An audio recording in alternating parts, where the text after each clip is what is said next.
sir. My name is Shaina Rose Vigo. I am 26 years old from Hamindan, Capiz. I am married. I have one daughter. Her age is 2 years old. I have two brothers and one sister. I am a second child among four siblings. I am college graduate. About my working experience, I work as a helper here in the Philippines for 3 years. I serve one couple, newborn, and two kids, ages 5 and 7.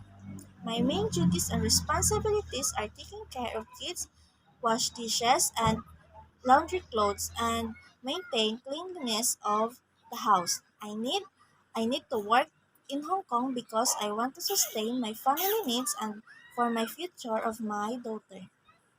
To my future employer, please hire me because I'm loyal, trustworthy, and hardworking person, and I will do duties and responsibilities very well.